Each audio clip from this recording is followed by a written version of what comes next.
Kalau untuk berteman ya bertemanlah dengan tulus dan ikhlas. Karena pertemanan itu sekarang udah jadi barang yang mahal sih. Soulmate itu udah jadi barang yang mahal, frekuensi itu udah jadi barang yang mahal. Jadi ya jangan saling makan teman lah.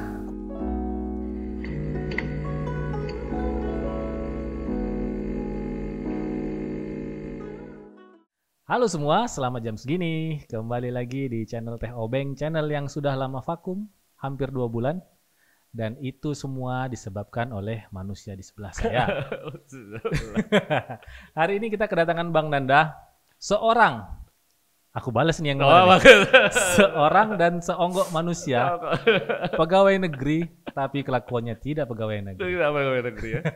Jadi Dia ini orang yang harusnya hidup di swasta dan bergerak di event dan sutradara dan di perfilman. Tapi ya begitulah takdir manusia harus sampai ke sana.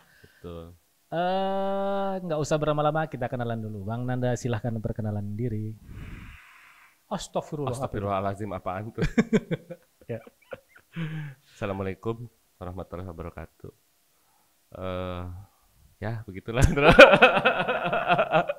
Mungkin serius. Cepet. Enggak sih. Aku apa yang mau aku kenalin? Karena aku ngerasa aku tuh apa? Terkenal? Bukan apa-apa. Tidak Maksudnya bisa. tuh bukan apa-apa. Karena apa ya? Kadang kalau misalnya orang tuh kan lagi kayak gini, ya Allah ini kayak berasa terkenal banget nih gitu kan maksudnya tuh gitu. Tapi aku excited sih sebenarnya ada Excited. di sini. Siap. Ada. Ini akhirnya kita kedatangan Bang Nanda. Jadi 2 bulan kemarin channel Teh Obeng tidak upload video apa-apa karena makhluk yang di sebelah Karena ini. malah yang di sebelah ini. Jadi kita ada beberapa kerjaan, ngerjain film, ngerjain podcast, ngerjain konser Melayu. Jadi mungkin aku sebenarnya pengen tahu latar belakang Bang Nanda nih sebelum di pegawai itu apa sebenarnya? Aku latar belakangnya memang terbelakang. Terbelakang. Enggak sih, Bro. Coba. Iya. Kalau dulu itu kan sebetulnya sebelum aku tes CPNS lah ya. Sebelum tes CPNS tuh aku tuh memang geraknya tuh di event. Nah, tapi sebelumnya lagi aku tuh sebetulnya ngajar. Oke, ngajar apa? Ngajar dok kalau kata orang. Jadi aku tuh ngajar di di salah satu sekolah negeri di di Bandung. Oke. Itu tuh sekolah Bandung. menengah kesenian. Oke. Jadi memang dia itu berbasisnya tuh SMK lah, tapi khususnya tuh khusus kesenian. Kesenian apa tuh? Banyak, ada seni karawitan, seni musik, seni teater, terus Tradisi banget tuh karawitan. iya, karawitannya kan karena kalau misalnya di Bandung itu kan dia masih di Pulau Jawa kan. Kalau di Pulau Jawa itu kan alat musiknya tuh masih banyak dan juga serapan-serapan dari budaya lainnya tuh dia memang jadi milik sendiri juga kan. Kayak di kita lah, di kita kan. Cuma kalau di sana kan ada instrumen itu ada gamelan, terus ada angklung. Terus di samping itu ada alat musik bambu yang lainnya. Gitu. Nah, jadi disebutnya sih kalau di sana itu kalau sekarang udah ke musik pentatonik. Jadi ada jurusan musik pentatonis, musik diatonis, terus tari, terus teater.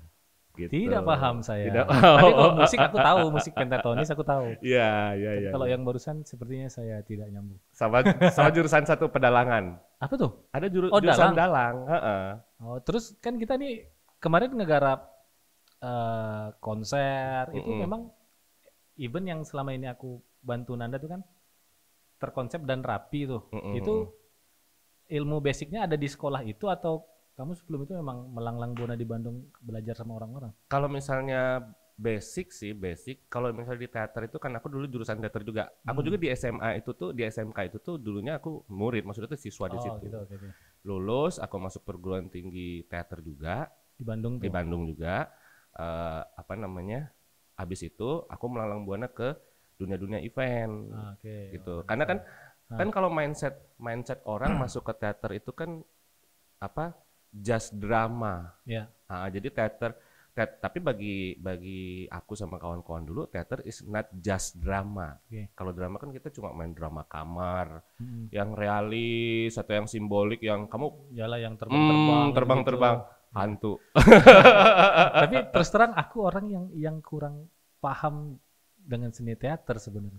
Mana mungkin kamu nggak paham. Enggak, maksudnya kalau misalnya orang berteater yang di atas panggung yang kayaknya kontemporer dan abstrak terus simbolik gitu, perlu pengejawantahan lebih sih dari naratornya buat ngejelasin ini apa. Emang. Aku berapa kali sih kan ngelihat event teater yang ada di sini lah, kalau yang nggak pakai dialog, nah itu pasti ngeblank aku tuh.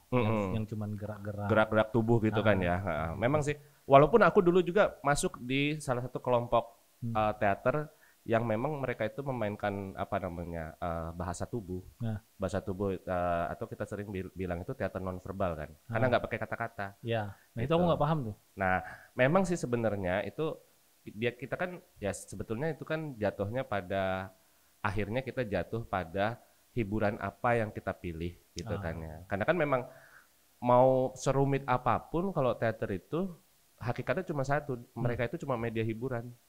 Iya sih. Dan yang namanya hiburan itu selamanya hakikatnya juga cuma satu, anfaedah. tapi terserah memang kayak aku dulu kan ya hedonnya berkesenian lah, merasa paham dan sok paham tentang ini. Ya kamu juga kan dulu sempat di Bandung kan? Ya, aku itu sekolahnya di mana di Bandung? Aku dulu namanya STSI, sekarang udah agak keren jadi namanya ISBI. Institut Seni Budaya Indonesia. Di lokasi? Bandung yang di Buah Batu. Oh, di Buah Batu. Yang di Buah Batu. Oh, jauh sekali dengan saya. Iya. Saya di KPAD. KPAD. Lu Unikom kan? Enggak. Apaan? Enggak lulus. Oh, enggak lulus.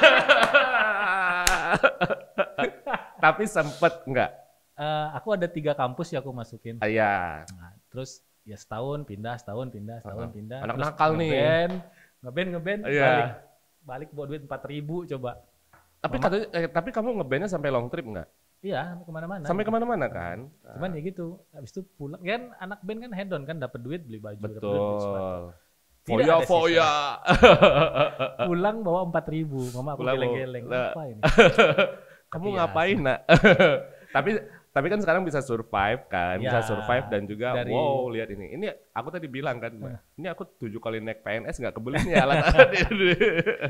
Bisa. Terus Nan, apa yang membuat seorang Nanda memilih jalur pegawai negeri? Memilih jalur pegawai negeri, apa ya? Sebetulnya karena konsultasi sama mama sih. Oh sama kita, tos dulu sayang mak.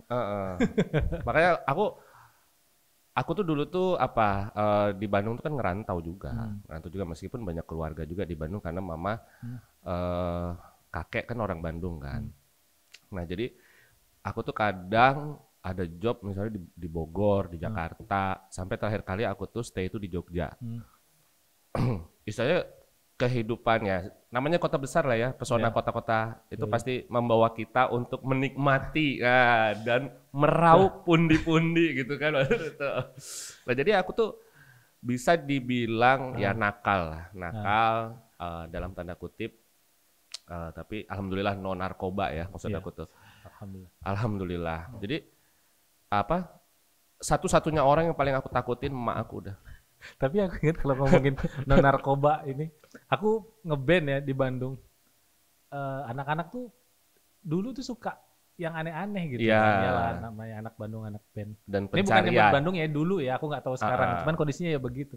Cuman di sana tuh dibilang akulah satu-satunya anak band yang salah pergaulan karena aku nggak minum dan aku nggak makan. Nggak makan.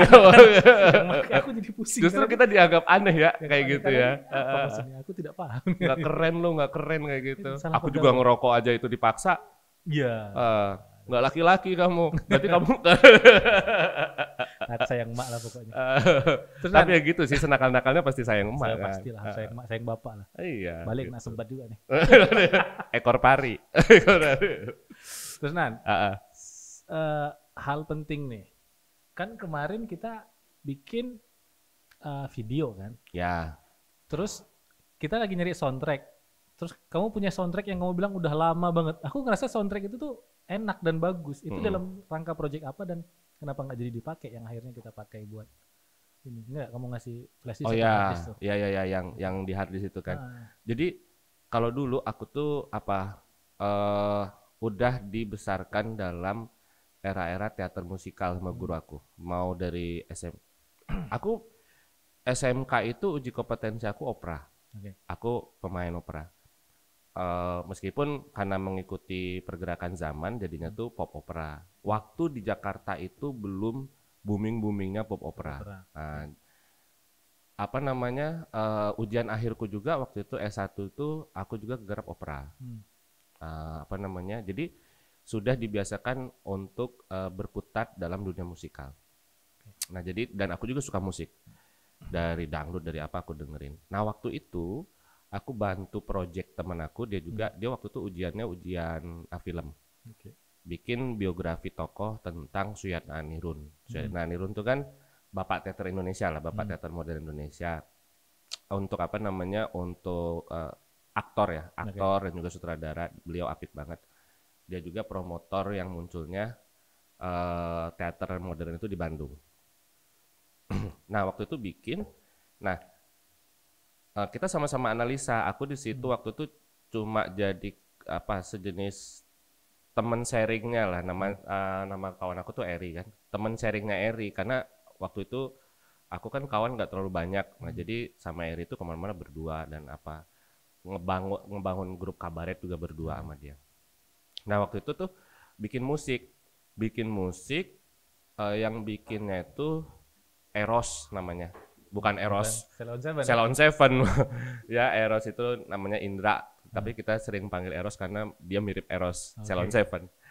Nah udah kayak gitu dia lagi bikin tuh MIDI kan. Nah, dia nanya, minta suges ke aku, "Dak, ini gimana sih Suyatna tuh gini.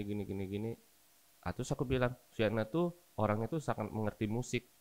Makanya kalau dia main realis, kalau dia jadi aktor, pasti intonasinya tuh kita tuh suka banget denger, kayak dia lagi nyanyi." Kita salam dulu, nanti dia nonton kita gegibah lagi. Udah meninggal, Wak.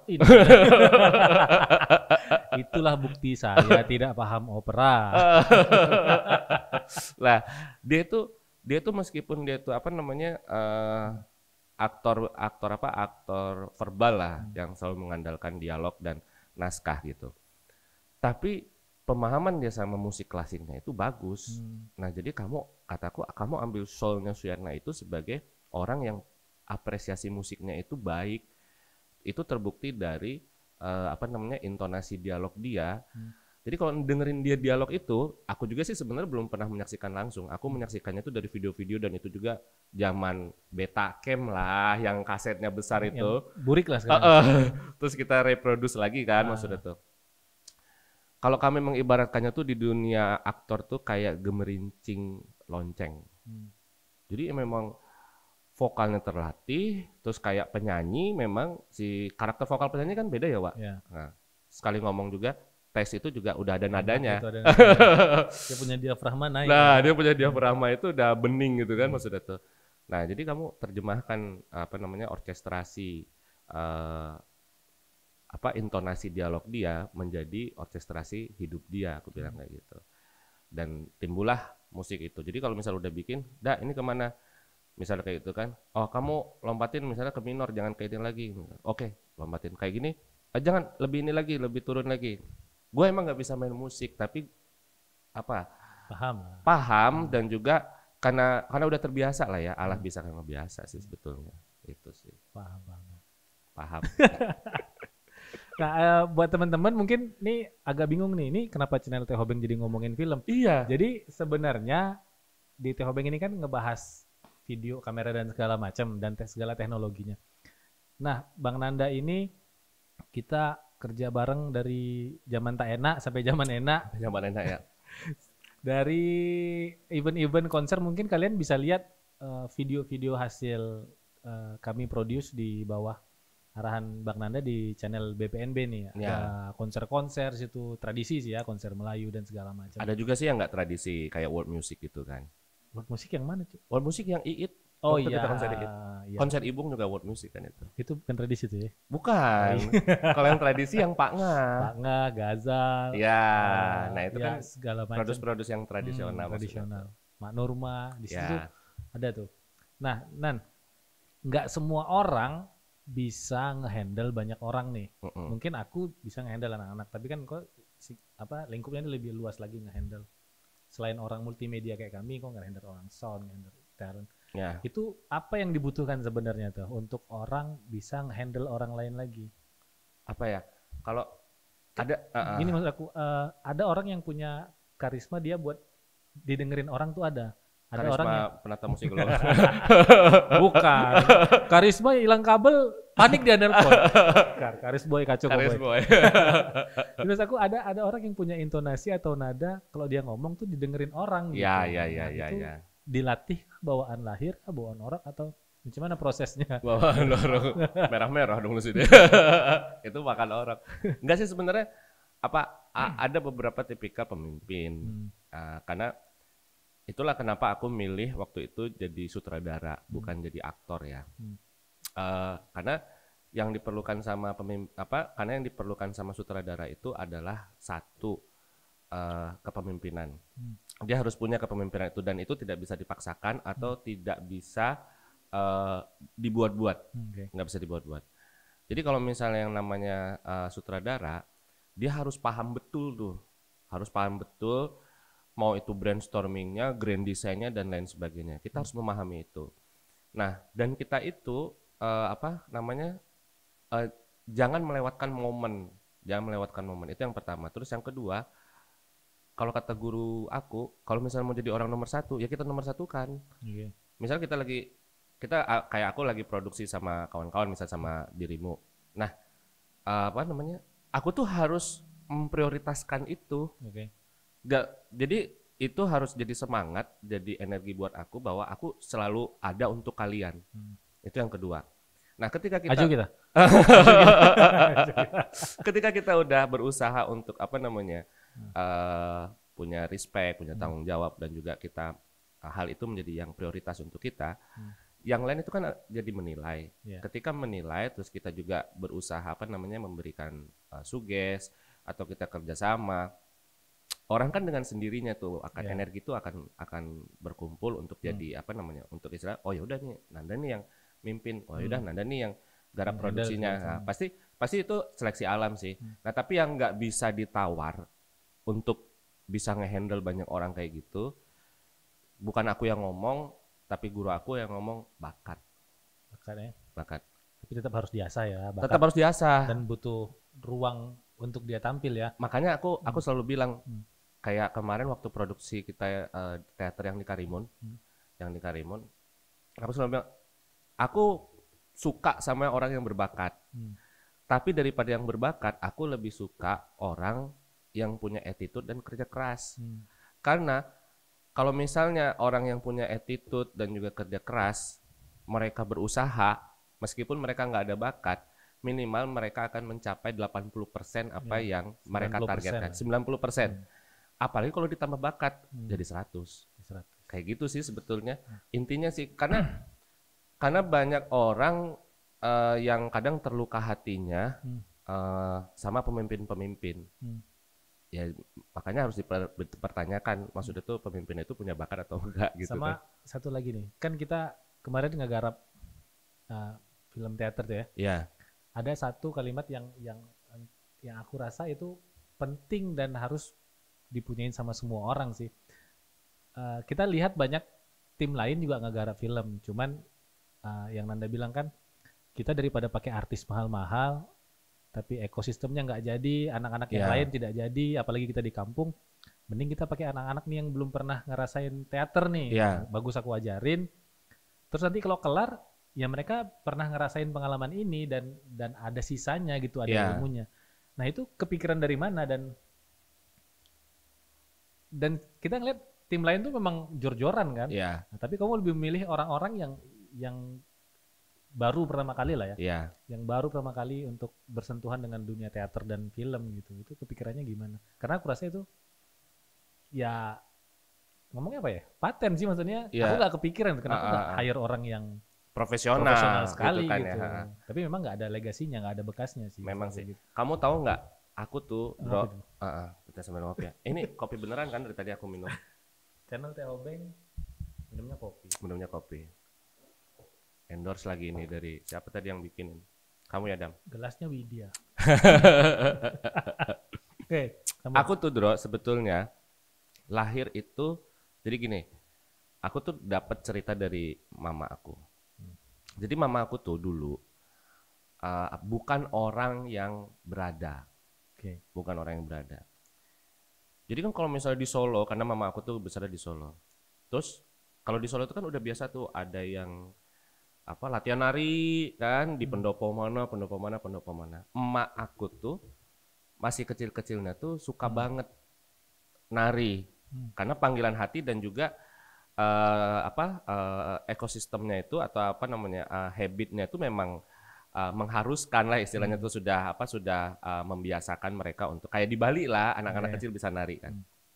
Nah, mama aku tuh ikut dan mama aku tuh selalu ditaruh di belakang.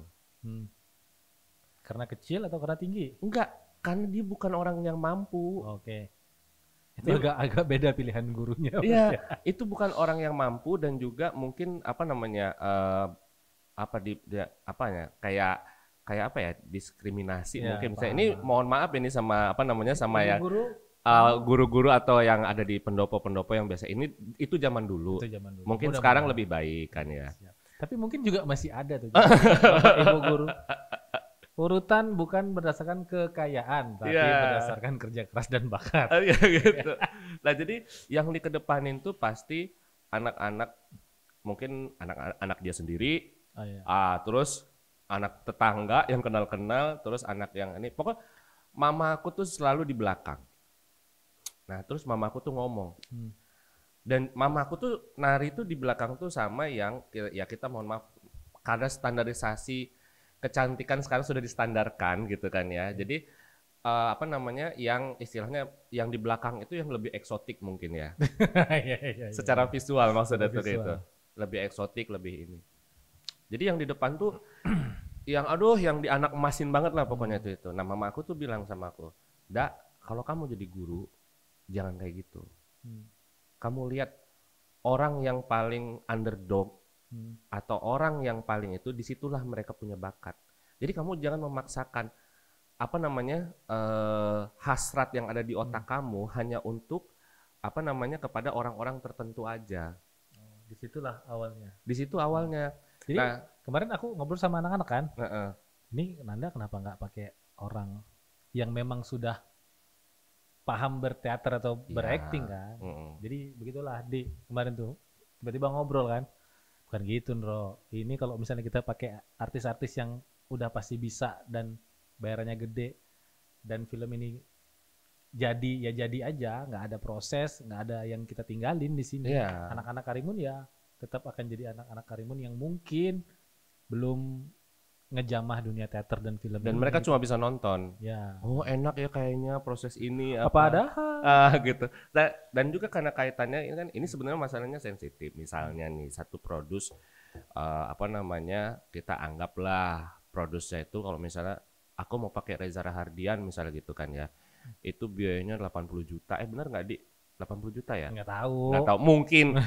Mungkin lah itu Reza Rahardian 80 juta atau misalnya pakai Chelsea Island gitu kan berapa puluh juta atau misalnya Raisa karena gue kan ngefans banget sama dia kan Raisa atau misalnya penyanyi operanya pakai Tulus 120 juta itu angka tadi misalnya satu orang kita bayar 120 juta kau bayangin itu bisa menghidupkan berapa komunitas kesenian sanggar yang ada di kampung kita. Yang sangat-sangat jauh itu yang kemarin aku rekaman Kompang Ngarak itu. Satu grup itu ada 10 orang. Kalau dia ngarak pengantin. Ngarak pengantin 10 orang dan itu kan kalau ngarak Kompang itu kan jauh ya, Bro. Itu bisa 100 meter ngarak Kompang itu.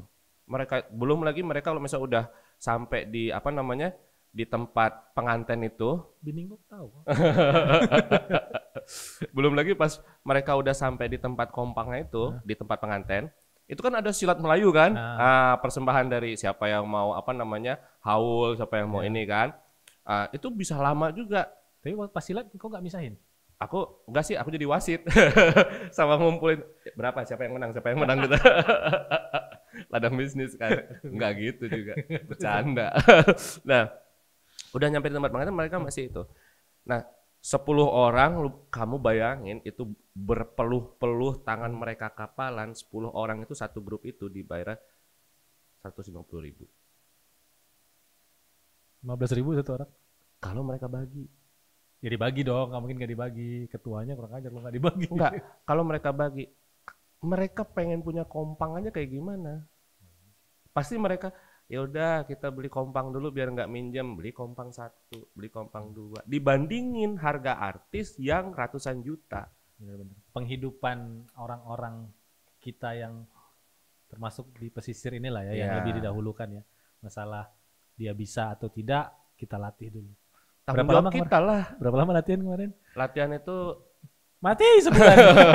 Sebulan lah kalau dihitung pasnya kan, sebulan. Tapi kan karena anak-anak itu juga anak-anak sanggar dan mereka ada apa namanya? Ada basic lah. Minimal apa namanya? Mereka sudah nggak malu untuk tampil. Nah, jadi aku cuma kayak gitu aja. Lu pengen jadi aktor? Bisa, pasti bisa. Jadi gue latih, tapi lu juga harus buka diri. Maksudnya buka diri itu dalam artian, gue juga pengen latihan gitu. Nurut gitu. Nggak ngelawan misalnya gitu. Ah, abang ngomong aja acting. Coba abang acting. Silahkan buka channel YouTube saya. Yang gambar depannya kayak orang gila dia teriak-teriak. Gitu maksudnya tuh. Itu sebenarnya kenapa tanggung jawab apa? Aku selalu merasa punya tanggung jawab apa mengembangkan SDM. Itu sebetulnya apa kalau dibilang diplomatis banget sok-sokan enggak juga sih, tapi cobain aja nggak apa-apa. Tapi ini bukan sok-sokan dan bukan diplomatis dan bukan kaleng-kaleng sih, memang karena emang itu yang aku kerjain kan. Gitu. Mungkin teman-teman lihat bacotnya abang ini katanya. Tadi kalian bisa lihat di channelnya BPNB tuh ada banyak karya-karya di bawah asuhannya dia tuh. Apalagi yang Laut Adalah Kita itu kan. Itu yang ikut tuh kan rata-rata yang nyari kan Yopi sama beberapa kawan-kawan. Butuh berapa orang? Sekitar 30. Oke, dicariin tuh 30 tuh. Cariin 30. Ini anak-anak dari mana kau bawa? Random tuh. Iya. Nggak apa-apa. Tapi itu salah aku juga. Aku ngomong tuh kayak gini. Yang penting mau, nurut, bisa proses. Tapi Laut Adalah Kita yang di atas kan? Operanya kan? Iya, operanya yang di atas itu. Oke kok. Yang sampai akhirnya kita pakai ini jadi iklan nyuci-nyuci itu kan? Iya. Nah, itu tuh tadi, aduh Dro, itu siapa namanya yang iklan nyuci-nyuci itu? Siapa nih namanya? Margareta. Margareta itu tadinya tuh diem. Kayak tulang, kayak tunggul deh. Seriusan. Diem kayak gitu kan. Gita, abang nggak suka kalau kamu kayak gitu. Nah gitu. Nggak suka abang kalau kayak gitu. Kamu bisa nggak gini. Boleh bang, tapi kita ulik dulu ya. Ya udah, besok abang mau ngeliat. Pas lihat besoknya, wah menyinga dia. Gila. Iya. Dia itu ini takut ya. Disemprot. Malu-malu kucing.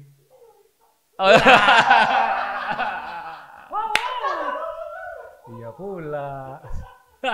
Tapi dia kita ejek-ejek di sini. Melawan loh dia. Ayo bang ikut aku katanya. Aku punya bapak, abang tak ada katanya. Tapi kebayang nggak sih asik kita ngelihat kayak lu ngeliatin Andi. Dia bisa video nggak dulu?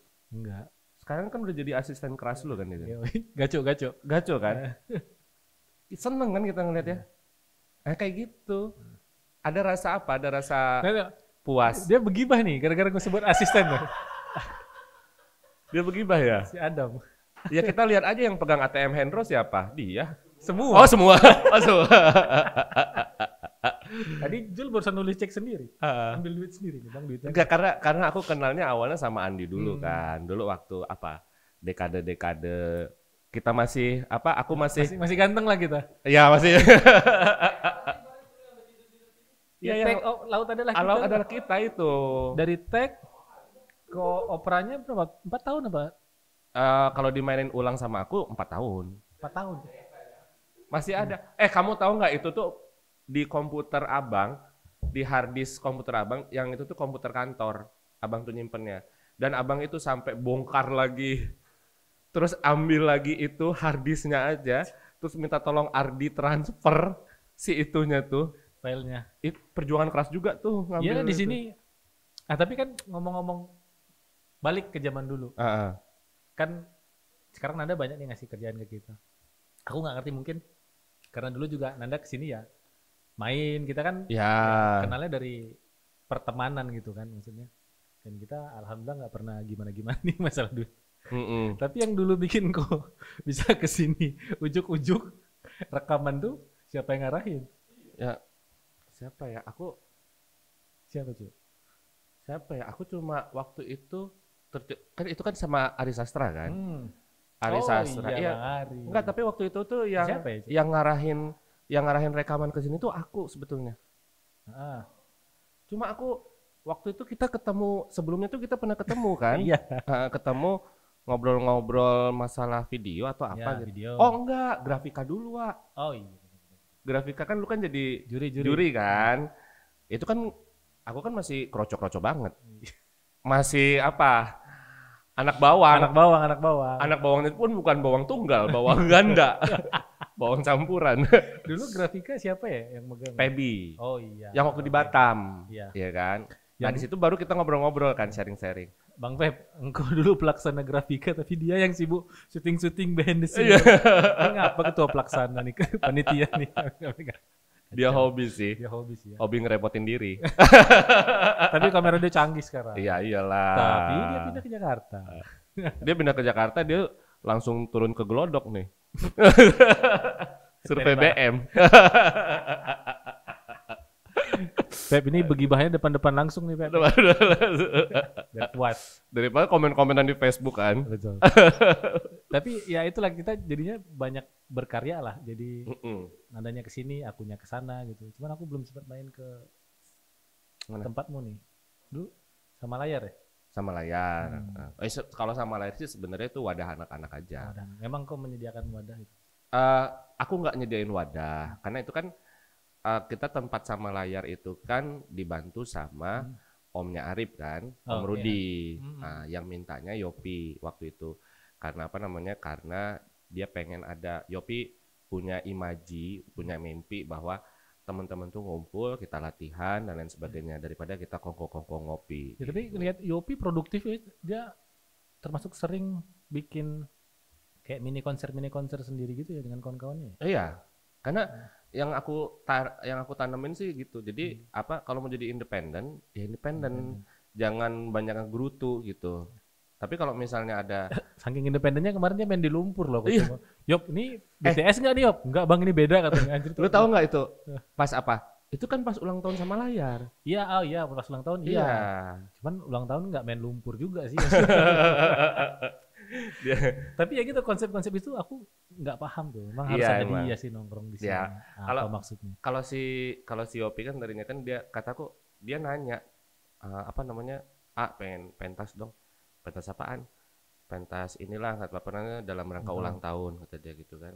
Ya udah, jangan nanya sama lah, kamu lah kreatif sendiri. Nah, terus dia memang udah ngincer bakau itu udah lama. Terus aku dia langsung nawarin konsep. Pengen mainin tubuh bakau. Kata dia kayak gitu. Bagus, siapa yang main? Ada Esther, ada satu lagi Sahdan kan. Mau anak-anak itu semangat, ya udah, gas, ngapa lagi? Kan daripada tidak berbuat apa-apa kan, mending kita bergerak terus. Aku takut kena ketambangkang kan, kan kacau, ketam batu. Lagi kayak gini kan. Nan, dicepit. Di berapa menit, Di? 33. Masalah apa ya? Lebih ke personal kita nih berarti bahasannya. Apa? Pertemanan. Nanda lihat aku gimana? Ntar aku reply. Aku ngeliat kamu. Nah, ngaco. Gendut sih. Bodybuilding Pak dia. Bodybuilding. Enggak apa ya? Kan kalau kita tuh kan enggak ujuk-ujuk berteman dari kedai kopi kan. Aku selalu ngerasa bahwa ketika kita punya frekuensi, kita pasti akan masuk ke frekuensi yang sama. Kayak channel lah, nggak mungkin UHF masuk ke VHF dan juga AM masuk ke FM, nggak mungkin. Dia pasti tabrakan gitu kan. Dia punya frekuensinya masing-masing. dari awal ketika kita dipertemukan di mana namanya Grafika. Di Grafika, aku tuh apa namanya ngobrol dan kita nyambung, ngobrol lagi nyambung.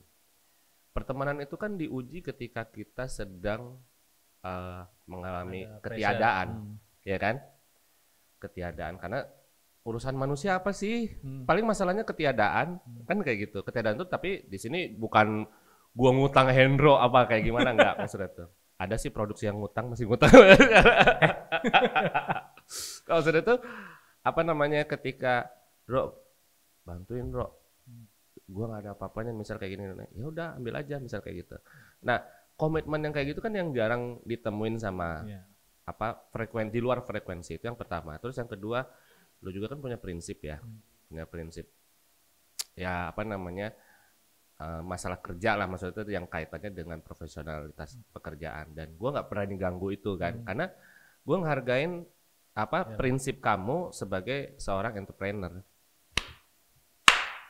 Teman yang dukung teman, bukan teman makan teman gitu ya. Atau teman nikung teman.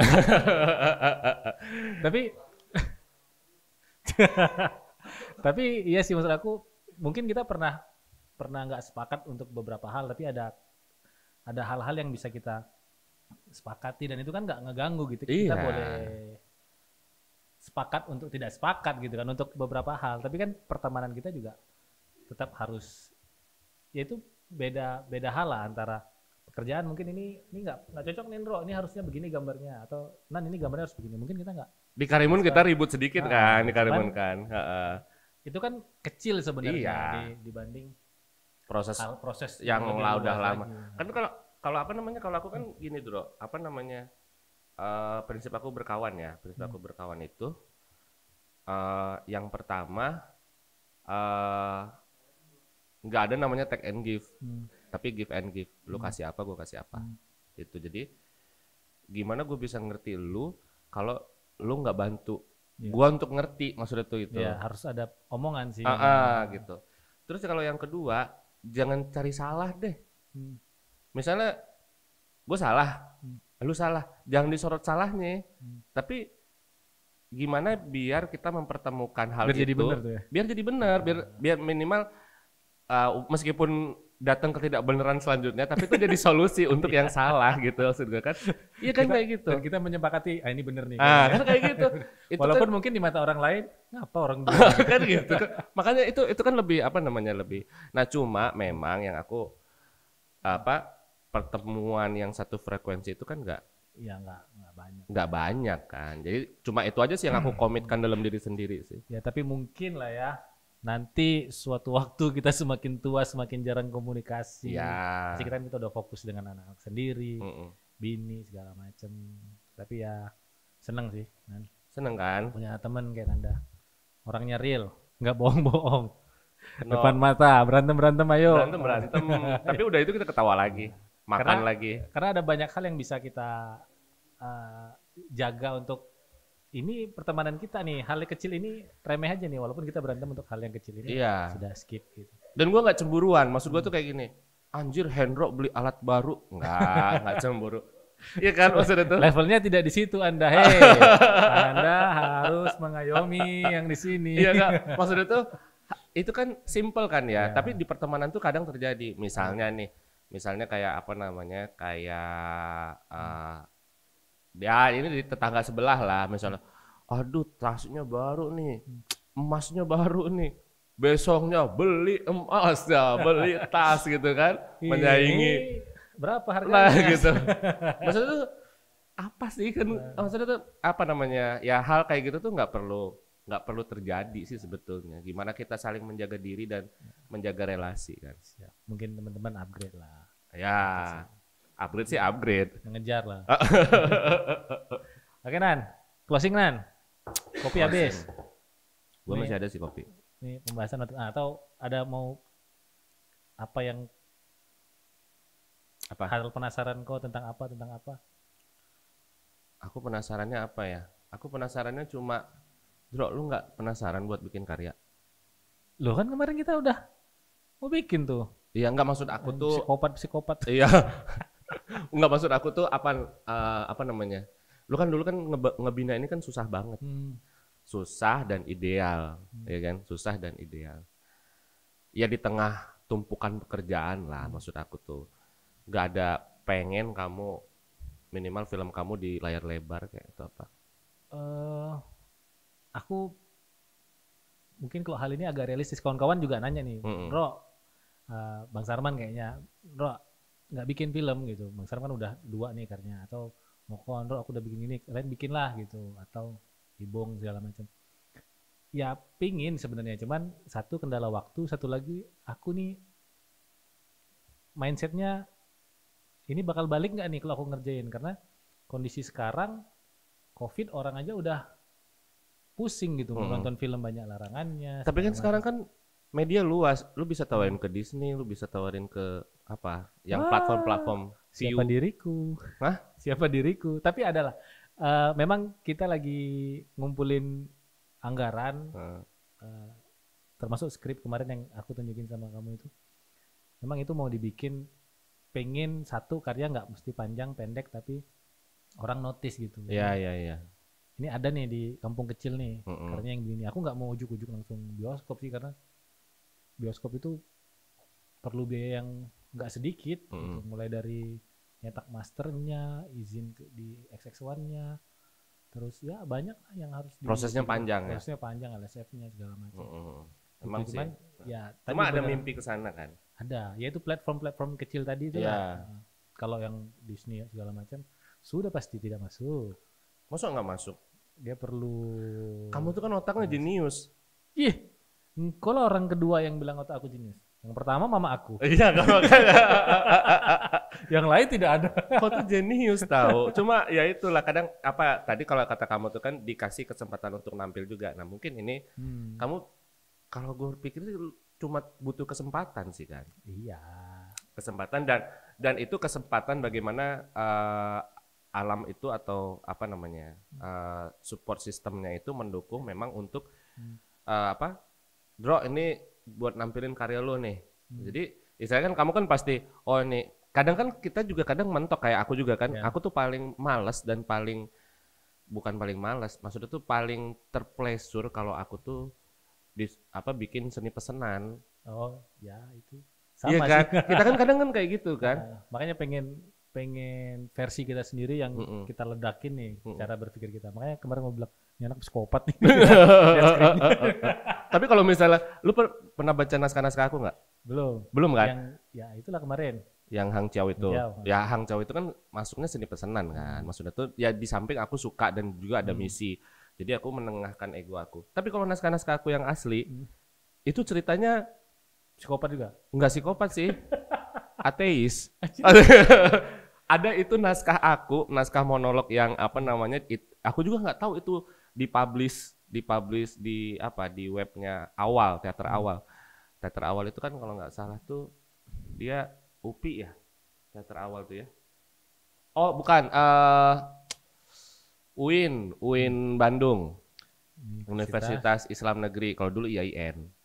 Kenapa naskahnya ateis di kampus UIN? Enggak, maksud mungkin mereka juga terkecoh. Atau dulu kan kita tuh sering sharing naskah kan. Lu ada naskah apa nih baru itu kasih. Dia jebak. Gitu. Nah, tapi dulu itu tuh bikinnya tuh aku tuh nggak niat bikin naskah waktu itu. Aku tuh kan kalau apa isi kepalaku tuh nggak diterjemahkan ke dalam tulisan, aku tuh cerewet. Jadi dulu itu sampai sekarang juga kalau misalnya aku mau ngeberhentiin aku ngomong, suruh aku ngetik. Gitu. Ngeberhentiin. Kasih laptop. Jadi aku bikin naskah judulnya tuh Iblis Terkutuk. Dan kalau kamu cari di Google Iblis Terkutuk itu langsung keluar Iblis Terkutuk naskah monolog Iblis Terkutuk karya Nanda Darius. Nah, itu jadi di situ aku tuh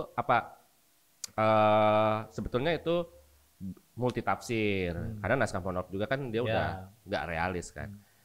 Jadi itu ceritanya iblis yang ngomong bahwa sebetulnya Tuhan itu dikudeta oleh malaikat. Seperti Journey to the West. Iya, mungkin kayak itu tapi aku belum nonton sih. Tuhan itu dikudeta oleh malaikat dan malaikat itu membuang iblis, karena sebenarnya yang menduduki neraka itu tadinya tuh malaikat. Oh. Dan yang menduduki surga itu adalah iblis-iblis. Oke, kita berhenti saja, pembahasannya sudah mulai ngaco ini. Jangan sampai ini masuk ke alam bawah sadar kalian. Enggak, itu sebetulnya hanya pancingan. Dan kalau misalnya kita berbicara, tapi berat itu, Cuk. Ya enggak, pada esensinya kita itu kan harus menafsir bahwa kalau kita berbicara iblis itu apa sih? Fitnah kan. Iblis itu kan fitnah. Nah, ini kita mau meyakininya sebagai fitnah atau kita mau meyakini itu sebagai satu buah kebohongan dalam naskah itu tuh. Nah, tergantung bagaimana si aktor itu memilih dia mau berpihak ke yang mana nih. Cuman aku tadi dengar plot twist yang ngedudukin neraka itu malaikat, wow, serem sekali. Ini kita bahas apa ini? Agak dalam ini. Tapi kan kalau kata Jean-Paul Sartre kan di naskahnya Pintu itu siapa Tertutup lagi? itu, dia ada orang, dia ada salah satu filsuf tentang eksistensialis. Dia bikin nggak bisa naskah. Bang Teja aja gitu gue sebut. Bang Teja lah. Kopi Sekana dong. Aduh merek. Nggak, maksud aku tuh di Jean-Paul Sartre aja, dia itu kan bapak eksistensialis dunia. Dia itu bikin naskah namanya tuh Pintu Tertutup. Dia menafsirkan neraka itu jadi salon. Salon yang pintunya tuh nggak pernah terbuka dan kita itu duduk menunggu aja. Jadi bagi Sartre itu neraka itu kayak gitu, nggak ada api, nggak ada apa, tapi kita tuh dibiarin menunggu di ruang tertutup. Dan kebosanan dan juga otak pikiran itulah neraka. Berat. Udah jangan dibahas, nanti aku kayak guru gembul lagi. berat. Oke, Nan, closing, Nan. Ya, closing ya, apa ya? Kalau untuk berteman ya bertemanlah dengan tulus dan ikhlas. Karena pertemanan itu sekarang udah jadi barang yang mahal sih. Betul. Pertemanan itu udah jadi barang yang soulmate itu udah jadi barang yang mahal, frekuensi itu udah jadi barang yang mahal. Jadi ya jangan saling makan teman. Aku pernah update status di Instagramnya Lanun Betanja. Engkau dengan dia cakapkan aku, nanti engkau pergi, aku dengan dia cakapkan engkau. Itu menarik loh, itu. Ada aku buat status itu tuh. Iya. Jadi kawan-kawan, empirik banget ya itu ya, menurut apapun pengalaman. Makanannya jangan sampai makan teman. Iya. Alright. Apa lagi? Makan rumput tetangga. Oke, mungkin segitu aja. Siap. Jangan lupa lihat karya-karya Bang Nanda di channel YouTube-nya apa, Bang? Channel YouTube aku. Ya. Nanda Darius. Itu dia mengajarin banyak hal tentang teater dan film. Terus jangan lupa lihat karya-karyanya di bawah channel kantornya sendiri, Balai Pelestarian Nilai Budaya. 5 tahun loh, Wak, lu kerjasama. Balai Pelestarian Nilai Budaya, di situ ada konser, ada film pendek, ada film panjang, ada segala hal lah di situ di bawah asuhannya dia juga, dan itu karya-karyanya luar biasa. Mudah-mudahan podcast kali ini bisa ngebantu kalian untuk memahami beberapa hal. Oke, segitu aja, sampai jumpa di video berikutnya. Dah. Iya.